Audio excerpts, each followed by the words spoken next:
প্রীতি বিয়ে শাদী হচ্ছে প্রতিদিনই, আর ভাঙছে বিয়ে প্রেমের জুটি কত কাহিনী। আরে উপযুক্ত পাত্র পাত্রী মেলা বড় দায়, উপর দেখে মানুষে কি ভেতর চিনা যায়।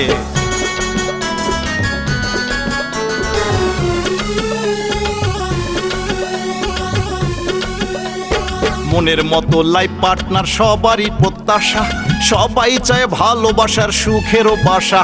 আর সেই জন্যে হন্যে হয়ে কত ঘোরাঘুরি, মনের মতো লাইফ পার্টনার খোঁজাটা জরুরি। আর এমনই এক গল্প নিয়ে কল্প কাহিনী, lifepartner.com ঘটক বাহিনী। lifepartner.com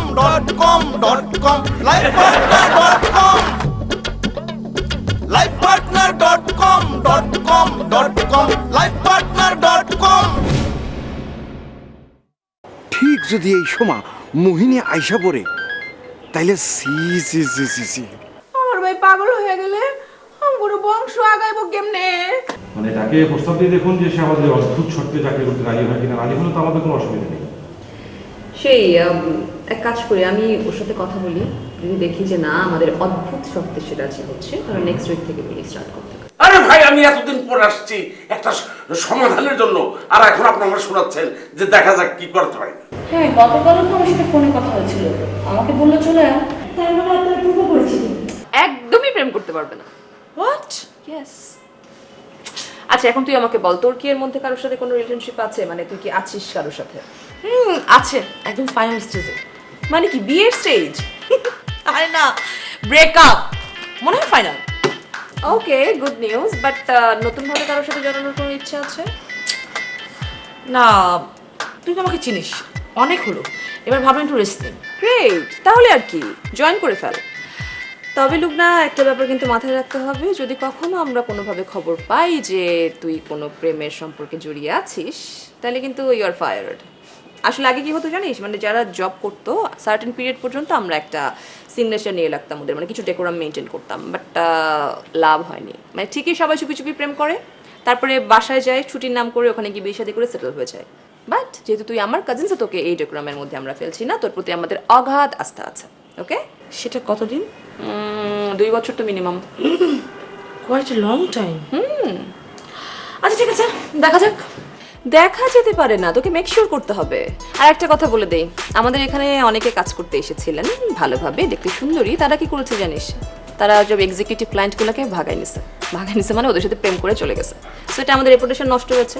সো তোকে মেক শিওর করতে হবে তুই এইরকম কোনো কিছু করতে পারবি না, মানে নো ক্লায়েন্টের সাথে নো ইটিস পিটিস। ওকে? কি যে সব অদ্ভুত শর্ত না তোদের। এখন তোকে চিন্তা করতে হবে তুই শর্ত মেনে কাজ করতে রাজি হবি কিনা। টেক ইউর টাইম, তোকে আমি কোনো প্রেশার দিচ্ছি না। তুই তো জানিস আমি কোনো কিছুর সিদ্ধান্ত নিতে ভেবেচিন্তে নিই না, যদি ভালো লাগে তাহলে ইয়েস, না না নো। তবে তোদের এই অদ্ভুত শর্তগুলো আমার মধ্যে কিউরিওসিটি সৃষ্টি করছে, দেখা যাক। মানে কি, ইউ এগ্রি? কবে জয়েন করতে হবে বল? Any time, any day, but sooner is better. আমি তো ফ্রি আছি, তুই বললে আমি কালকেই জয়েন করতে পারি। তবে তার আগে তোদের অফিসের অর্গানিকম সম্পর্কে একটু ধারণা দিই, মানে হু ইজ বস হিয়ার। আসলে বস বলে এখানে কেউ নেই, বুঝছিস? মানে চেয়ারম্যান রায়হান, আমি MD, R day to day administrative কাজের জন্য তো কিছু মানুষজন আছে, তুই চিনে ফেলবি, ওরাই তোকে কাজ শিখিয়ে দেবে। এরা কেউ বিয়ে শাদী করেনি? কাজের শর্ত সবাইকে মানতেই হয়। ও, চেয়ারম্যান সাহেব মানে রায়হান সাহেব কি আনম্যারিড? হ্যাঁ, সেও আমার মতো আনম্যারিড, ব্যাড লাক। তাহলে কি তার সঙ্গে একটু দেখা করা যাবে না? আরে দেখা করা যাবে না মানে, তুই এখন অফিসে কাজ যদি করিস অবশ্যই দেখা করা যাবে। আচ্ছা ফোন দেই, দেখি কি অবস্থা। হাই রায়হান, ব্যস্ত? শোনেন না, ওই যে আমার যে কাজিন লুবনা, ও এসেছে। হ্যাঁ, ওর আসার কথা ছিল তো। She is on. আচ্ছা ঠিক আছে, আপনি ফ্রি যেহেতু আছেন, আসি দেখা করিয়ে দিই ওর সাথে। Sure, thank you.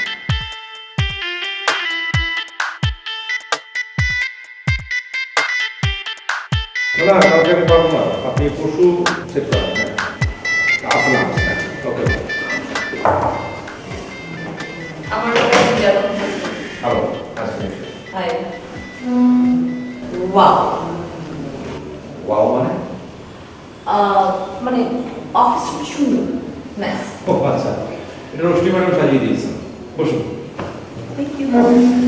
আচ্ছা, ওর নাম লুবনা, আর ওকে আপনি করে না বললেও হবে, মানে যদি আমরা সেম মেশ তাও আপনি কমফোর্টেবল হলে বলতে পারেন। না মানে আসলে হয়েছে কি ওই আমি খুব সহজে কাউকে তুমি করে বলতে পারি না। এই আপনার সঙ্গে এত বছর ধরে কাজ করছি ওই মানে আমি তো এখন আপনাকে আপনি করেই বলছি, মানে ওই বয়সে আপনি আমার ছোট হবে তারপর তো আপনি বলে সম্বোধন করছি। তার মানে কি? মানে হচ্ছে শুধু সম্পর্কটা বিশেষ একটা পর্যায়ে গেলে তখন তুমি ডাক্তার আসে, এবার একদম ঠিক হয়েছে আপনি। আচ্ছা বাদ দিন, রোশনি আপনি কি ওনাকে টার্মস এন্ড কন্ডিশনগুলো বুঝিয়ে দিয়েছেন তো? সব। আপনি এগ্রি করছেন? আরে এগ্রি করছে বলে তো আপনার কাছে নিয়ে এসেছি। তো কবে জয়েন করতে চান? কাল চলে আসি। No problem, perfect. আপনি তাহলে কালকে জয়েন করুন আর আপনি ম্যানেজার সাহেবকে বলুন যে পুরো টার্মস এন্ড কন্ডিশনের পেপারসগুলো আজকে রেডি করে দিতে। তার আগে আপনি আজকে ওনাকে হাসি ম্যাডামের সঙ্গে ইন্ট্রোডিউস করে দিন। আসি করে নিই। আরে আমাদের one of the client services. উনি কিন্তু সবচেয়ে সিনিয়র আমাদের এখানে, উনি আপনাকে সমস্ত কিছু বুঝিয়ে দেবেন। I think I already met her. ওনাকে কি আমি স্যার বলবো না? আরে না না, আমাদের এখানে সাবঅর্ডিনেটরা বসেরকে স্যার বলে। ওকে ঠিক আছে, তাহলে আমার বসদেরকে আমি স্যারই বলবো। তবে বস যদি স্ত্রী হয় না স্ত্রী যাকে হয় তখন আচ্ছা আমি একটা কথা বলি এবার তোকে, মানে তুই যে আমার কাজিন, হ্যাঁ, তো সেই হিসেবে ম্যাডাম না বললেও হবে, বাট সবার সামনে অ্যাডভান্টেজ নেওয়া যাবে না, মানে কাউকে বোঝানো যাবে না তুই আমার কাছে। ওকে ওকে সেটা বলতে হবে না। তুই কি মনে করছিস যে আমি অফিসের ডেকোরেটরগুলো কিছু বুঝি না? না ঠিক আছে, আপনার শর্ত একটাই, আপনি আমাদের এখানে যতদিন আছেন ততদিন আপনি কোনো প্রেম এবং অ্যাফেয়ার করতে পারবেন না। সেই তবে লোক না একটা ব্যাপার আবারও সাবধান করি, মানে তোকে একটু কমই চিনি, মানে একটু সাবধান, ক্লায়েন্ট আবার মানে নিয়ে চলে যাস না, ঝামেলা আছে। Yes madam.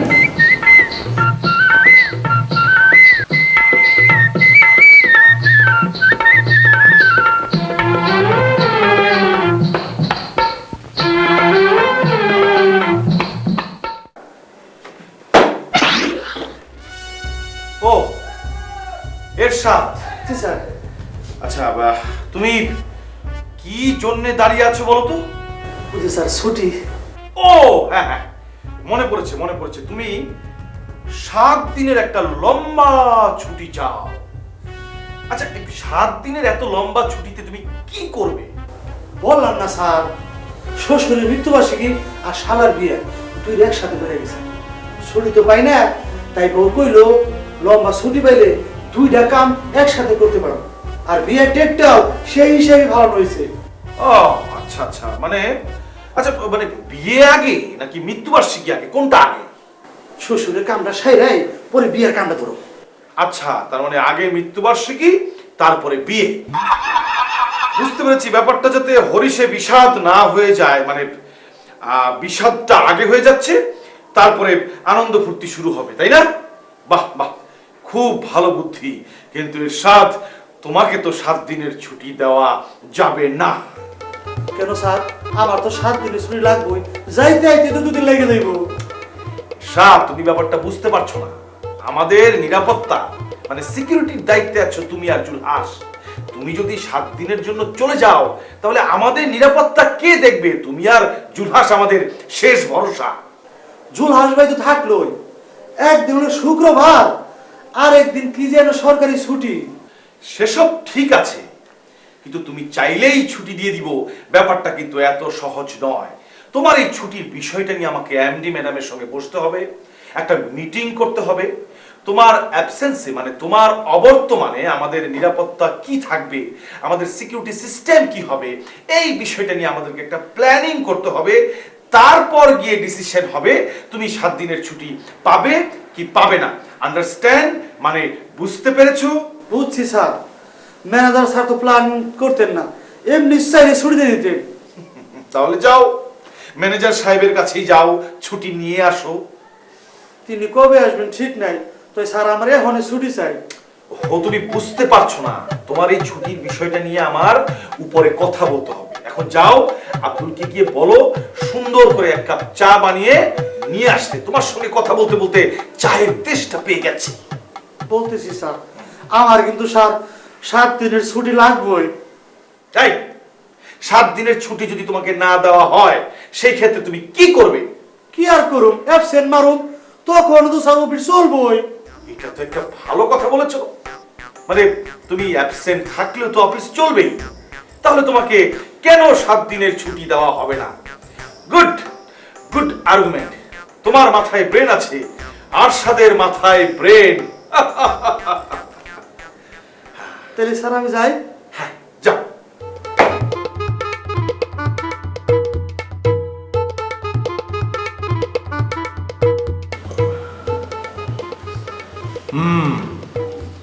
ওনার প্রোফাইল তো দেখলাম, উনি তো আমাদের প্রাইমারি মেম্বার, কিন্তু ওনাকে দেখে তো বঙ্গ সন্তান কেউ মনে করবে না।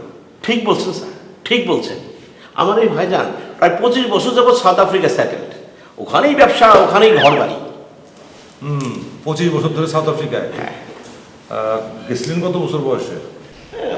গিয়েছিলেন অনেক কম বয়সে, 18-20 বছর হবে। শুনেছি সেখান থেকে এক সাহেব এখানে আসছিলেন, সেই সাহেব যাওয়ার সময় এই ভাইজানকে সাথে করে নিয়ে গেছেন। ওই সাহেবের কোনো প্রলোভন ছিল না, উনি মরার সময় সমস্ত সয় সম্পত্তি আপনি ভাইজানকে দিয়ে গেছেন। আর কি লাগে না? একটা বউ লাগে। হ্যাঁ, বউ তো লাগবেই, মানে আমাদের যেহেতু প্রাইমারি মেম্বার সেহেতু বউ তো একটা লাগবেই। কিন্তু এটা ওনার কয় নম্বর বিয়ে হবে, মানে এর আগে কয়টা বিয়ে করছেন? আরে না না না না, উনি আগে তো কখনো বিয়ে শাদী করে নাই। ও, করে নাই? না। আপনি শিওর হলেন কেমনে? আমি কি জানি?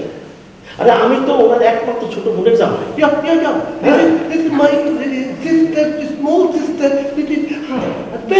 হ্যাঁ, ওই বিদেশে যাওয়া আসা না করলেও ওনার সাথে আমার নিয়মিত যোগাযোগ আছে, সেই রকম কিছু হলে তো আমি জানতাম।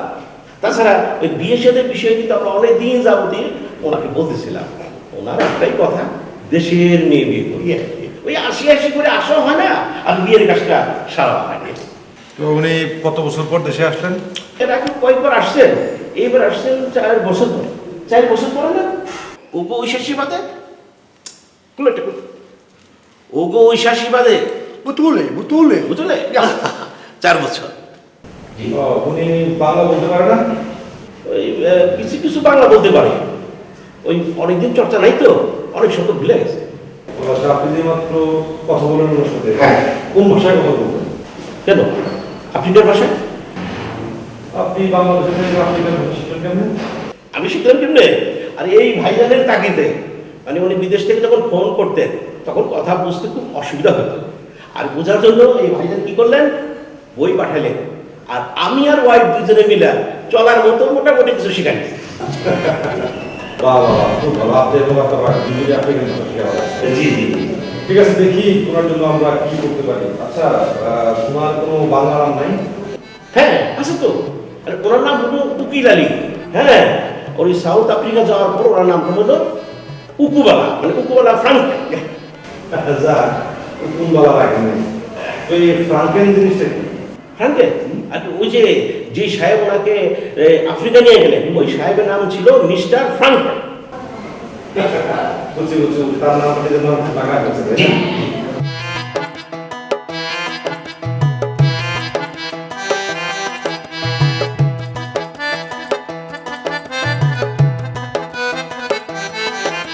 যেন ভাবছিলাম, ও হ্যাঁ, মনে পড়ছে, ফ্ল্যাট, ঢাকা শহরে ম্যানেজার সাহেবের একটা ফ্ল্যাট। তুই এই জন্য তুই ইতিকে লাগবি। ইতি কোথায়?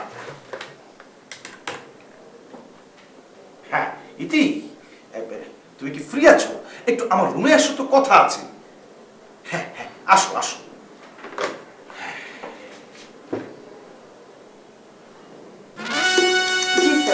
বসো বসো বসো। তো কেমন আছো? জি ভালো। আচ্ছা, কাজের চাপ কেমন? ইন অফিস ক্লায়েন্ট সার্ভিসের চাপটা একটু কম, কিন্তু অনলাইনে রেজিস্ট্রেশনের ট্রেন্ডটা অনেক বেশি দেখা যাচ্ছে। আচ্ছা আচ্ছা, হ্যাঁ, আজকাল হয়েছে কি, ওই বিয়ের জন্য কেউ ওই ঘটক ধরতে চায় না, একে ওকে আত্মীয় স্বজন কেউ বলতে চায় না। ম্যারেজ ব্যুরোতে তো অনেক সুবিধা, মাল্টিপল চয়েস। বিয়ের আগে ছেলে মেয়ে একটু দেখা সাক্ষাৎ করে নিতে পারছে, নিজেদের মধ্যে একটা বোঝাপড়া হচ্ছে, কোনো কমিটমেন্ট নেই, কোনো অব্লিগেশন নেই, মানে ম্যারেজ ব্যুরোতে অনেক সুবিধা। এই কারণে কিন্তু ম্যারেজ ব্যুরোর উপর চাপ বাড়ছে। Right right. আচ্ছা, ওই যে নতুন একটা মেয়ে জয়েন করেছে না, কি যেন নাম? লুকনা, আমাদের এমডি ম্যাডামের কাজিন। হ্যাঁ হ্যাঁ, আমাদের এমডি ম্যাডামের কাজিন। আচ্ছা, কেমন কাজ করছে? কেমন? স্যার সবে তো সে জয়েন করলো, একটু তো তাকে টাইম দিতেই হবে, কারণ নর্মালি আমাদের এরকম জবের এক্সপেরিয়েন্স কম থাকে সবার। অ্যাকাস্টমড হতে একটু টাইম দিতে হবে আমাদের। হ্যাঁ সেটা তো অবশ্যই, সেটা তো অবশ্যই। না আমি শুনলাম এটা নাকি একটু বেশি কথা বলে।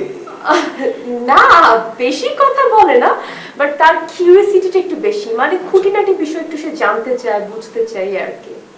ঠিক আছে, এটা তো ভালো, কোনো কিছু জানতে চাওয়াটা কিন্তু দোষের কিছু নয়। আচ্ছা আমাদের এখানে টিকবে তো? দেখা যাক। সেটাই দেখা যাক, let's hope for the best. আচ্ছা তুমি ওই বিষয়টা নিয়ে তো কিছু বললে না। কোন বিষয়টা স্যার? আরে ম্যানেজার সাহেব যে বিষয়টার কথা বলে গেছেন। ও ওই পাগলের ব্যাপারটা? পাগল বলছো কেন? ওর তো একটা নাম আছে, ওর নাম মজনু। ওর দুলাভাই মাঝে মাঝে ফোন দেয়, মানে তোমার ডিসিশনটা জানতে চায়। আমি আর কি ডিসিশন দিব একজন মানসিক রোগীকে? আচ্ছা একটা ব্যাপার বোঝার চেষ্টা করো, ওদের কিন্তু অনেক টাকা পয়সা ধন দৌলত, ব্যাপারটা বোঝার চেষ্টা করো তুমি। না সেটা ঠিক আছে, কিন্তু এত ধন সম্পত্তি হবেটা কি? আমার জীবন বলে তো একটা ব্যাপার আছে। সব ব্যাপার এসে ওই একটি জায়গায় থেমে যায়, ধন দৌলত, টাকা পয়সা, বিত্ত বৈভব। ইতি তুমি কচি খুকি না, এই পৃথিবীটা তুমি দেখেছো, এই পৃথিবীর হাল হকিকত তুমি জানো। টাকা পয়সা অর্থ সম্পদ ছাড়া এই জীবনের কোনো মূল্য নেই। প্রত্যেকটি মানুষের আবেগ দ্বারা তাড়িত হবার একটা বয়স থাকে। আমার মনে হয় তুমি সেই বয়সটা পার করে এসেছো। Be practically, be practically. জীবনের সুযোগ সব সময় আসে না, আর একবার যে সুযোগ হারায় তার কাছে জীবনের অর্থ অধরাই থেকে যায়। So decision is yours. সবই ঠিক আছে স্যার, কিন্তু সংসার তো আমাকে করতে হবে। একজন মানসিক প্রতিবন্ধীর সাথে দিনের পর দিন, মাসের পর মাস, ও মাই গড, আমি ভাবতেই পারি না স্যার। তাহলে কি তুমি চাও এই বিশাল ধন সম্পত্তি ওর দুলাভাই আত্মসাৎ করে নিক, ওকে বদ্ধ পাগল প্রমাণ করে পাগলাগারদে পাঠিয়ে দিক, একটা নিষ্পাপ, একটা অবুঝ ছেলে? স্যার আপনি আমাকে কনফিউজ করে দিচ্ছেন। পৃথিবীতে এমন হাজারো কেস আছে, একজনকে ঠকিয়ে আরেকজন বড় হচ্ছে। ওর দুলাভাই যদি ওর সম্পত্তি খেয়ে ফেলে, সেটা ঠেকাবে সে, আমি এটা দায়িত্ব কেন নিতে যাব? ঠিক আছে, ডিসিশন ইজ ইয়োরস। তুমি যদি রাজি না হও, আমি ওদেরকে বলে দিব, ওরা তখন তোমার বাসায় যাবে এবং তোমার আপা দুলাভাইকে ধরবে। হোয়াট? কি বলছেন আপনি এসব? ওরা আমার বাসায় যাবে মানে? অনেক আগেই যেত, ম্যানেজার সাহেব আটকে রেখেছিলেন। ও মাই গড, এই প্রস্তাবটা শুনলে আমার আপা দুলাভাই নাচানাচি শুরু করে দিবে। স্যার আমি আপনাকে রিকোয়েস্ট করছি, এমনটা যেন না হয়, তারা যেন আমার বাসায় না যায়। আচ্ছা ঠিক আছে, ঠিক আছে, আমি দেখছি কি করা যায়। তাহলে তুমি ডিসিশন নাও। ঠিক আছে স্যার, আমি ভেবে দেখছি, কিন্তু স্যার আপনি প্লিজ আমাকে এনশিওর করবেন তারা যেন কোনোভাবেই আমার বাসায় না যায়। আচ্ছা আমি দেখছি, বিষয়টা দেখছি। ওকে স্যার, আমি এখন আসি। ঠিক আছে, অল দ্য বেস্ট। সুযোগ জীবনে বারবার আসে না, এই সুযোগ হাতছাড়া করা ঠিক হবে না। আব্দুল, এক কাপ চা দিয়ে যা। আরে প্রেম প্রীতি বিয়ে শাদী হচ্ছে প্রতিদিনই, আরে ভাঙছে বিয়ে প্রেমের জুটি কত কাহিনী। আরে উপযুক্ত পাত্র পাত্রী মেলা বড় দায়, উপর দেখে মানুষে কি ভেতর চিনা যায়।